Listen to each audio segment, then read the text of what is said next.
السلام عليكم ورحمة الله وبركاته. النهارده أنا جاي أركب سيف جارد على موتور 1.5 حصان، تمام؟ مش الأصلي على فكرة. لكن النهارده بقى العجيب في ذلك، ظبطنا الموتور وكل حاجة الحمد لله. العجيب بقى في الزبون بتاعي النهارده زبون 10 على 10. الناس كلها بتحبه. حبيبي حبيبي حبيبي يا عم سامي.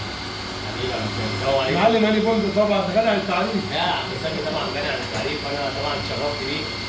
مبدئيا هو جاي عشان محبة، وانا جايبه بصراحة محبة فيه. الراجل ده بنستفاد منه، راجل محترم وقدم لنا كتير بصراحة في عالم المواتير. انا بحب التخصصات. انا بتكلم، كان عم سامي مثلا بيتكلم بيقول لك هاني بوند في مجال السباكة، انا بقول والله فعلا عم سامي في مجال المواتير. عاوز اي حاجة في المواتير من الف لباء لياء عم سامي، وانا اتشرفت بيه النهارده طبعا.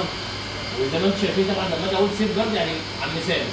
وطبعا لما لقيت ان السيف جارد ده حاجه مهمه جدا وحاجه عمليه وهتحافظ لي على الموتور ودرجه حراره الموتور اذا كان عالي او مينيمم او ماكسيمم لدرجه الحراره، فطبعا ما لقيتش غير عم سامي هو اللي يجي يركب لنا طبعا السيف جارد. وبالمناسبه طبعا لما لقيت ان هو حاجه عمليه وحاجه محترمه جدا، كنت واخد منه شويه حلوين عندي على اساس لو حد محتاجهم يكون برضك قريب مني ولا حاجه يكون موجود. عم سامي طبعا يقول لنا ايه السيف جارد فايدته ايه؟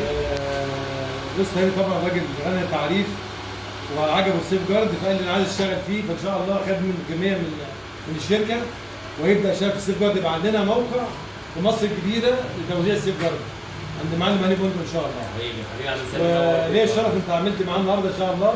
لا والله شرف. الحاج هاني بوند لسه انا سباك، انا سباك والله يا جماعه. لا والله لا، انا قصدي نسيت متخصص. ونسيته اني سباك. حبيبي يا عم سامي، شرفتني ونورتني والله، وتسلم ايديك والله، ينور عليك والله. ان شاء الله برضه في بعض التعديلات هتتم هنا ان شاء الله برضه ان شاء الله مع الحاج هاني كده. واي حد عنده مشكله في اي برج يا جماعه العين ده بالعين باذن الله. طبعا سلام حصل كتير كتير كتير، ولينا الشرف النهارده يكون زبوننا هاني بوند. حبيبي يا عم سامي، ده شرف ليا انا والله. حبيبي نورتنا. حبيبي السلام عليكم.